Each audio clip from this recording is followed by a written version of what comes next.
So today we're talking about when life doesn't really go your way. And this makes us feel really unmotivated, just really feel like we don't really want to do anything because we just got hit hard. And this can be things like job interviews, failing exams, getting rejected from relationships. This can be anything in your life as long as it, hits you. And this becomes very difficult to deal with because it feels like you're in a pit. And it's hard to kind of climb out of it when you just want to wallow in it and really just be there.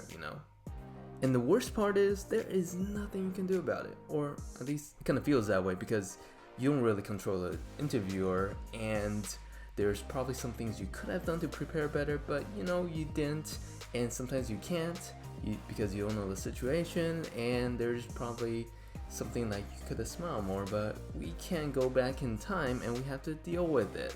So it feels like you're really out of control. And if you have not subscribed yet, don't forget to hit that subscribe button and of course the bell. And the 3 points I want to talk about today when life does not go your way. First one is cooling down, pretty important. Second is seek out advice, also very important.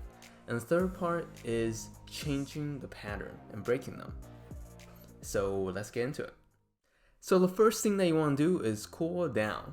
And when I think of cooling down, I think of two people fighting, like blasting each other out, and you have a guy taking a bucket of water and then just splashing it over both of them. That's cooling down. It does not have to be that dramatic. It can literally just be finding some ways to cool down the emotions. So cooling down means taking a little space for yourself. Just taking time away from everything so you can let your emotions kind of fade out a little bit so it doesn't feel as intense. Because we all know that when we're frustrated, angry, bitter, or just feeling like indifferent about life, that's when we make the worst decisions. Yeah, it's like, have you ever felt like you were really angry and you just want to punch someone in the face?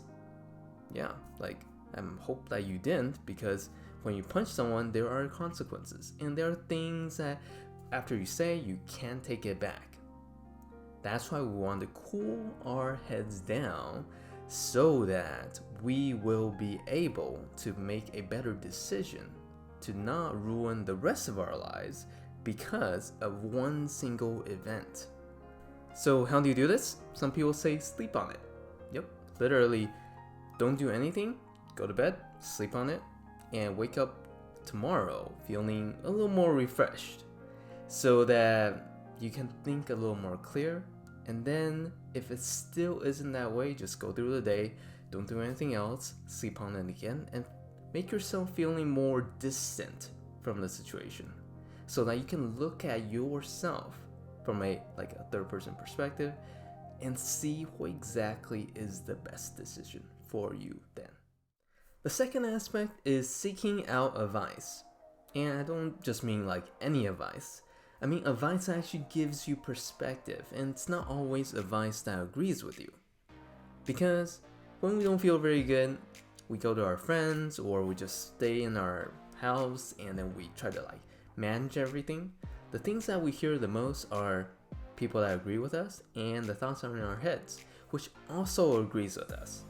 And when you have these kind of two combinations, you're basically not thinking anything that's new. You're essentially a broken record. Keep replaying the same thoughts over and over again, and that does not change the situation at all. So once I got this IKEA table, yeah, that's right, this happened with the IKEA table. And I was just gonna assemble it myself. I got out, and as usual, I threw the instruction manual away, and I started making the table. And after maybe 3/4 of the way through, I started to see that some parts aren't fitting right. Like, why is one side of the table kind of tilted?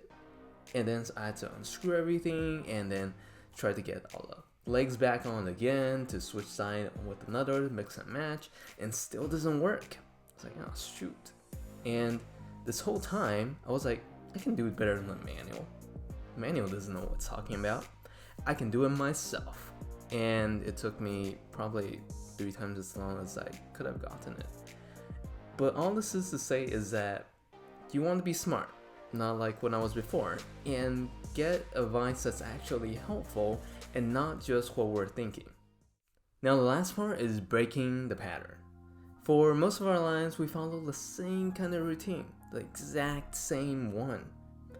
Going to work, brushing our teeth, showering the same way, eating almost the same things, laughing at the same movies, or things change very, very little.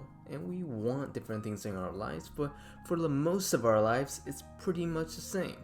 And when we do the same things, experience the same things, guess what? We also think similar things. So if you have experienced something that doesn't work out your way, it means that you usually need a different and new perspective to tackle that thing. To break through that wall, you need a different strategy. And you can't do this with the same thoughts. Or else it'll be pretty much like Groundhog Day, where you literally repeat the same days over and over again, and nothing ever works out. So how do you do this? It's pretty simple. You just have to tweak your day a little bit, so you have to become suddenly conscious of what you're doing again. So this may be if you're like going on commute, you take a different path and trying to find out different roads. This can mean going on retreat, getting away from everything, and then just enjoying nature or just relaxing on the beach, something like that. Or this can mean you switching your hands and brushing your teeth with your non-dominant hand. This can be trying out a new drink that you don't usually like, and you know you might hate, but you know you just want that experience. So any one of these things breaks the pattern because it's something unexpected. And we want unexpected because it helps your mind connect different things so that you're not constantly dwelling in the same exact thoughts. And that's when sometimes there might be imagination. And those imagination can help you break through that wall that you have been just hitting again and again.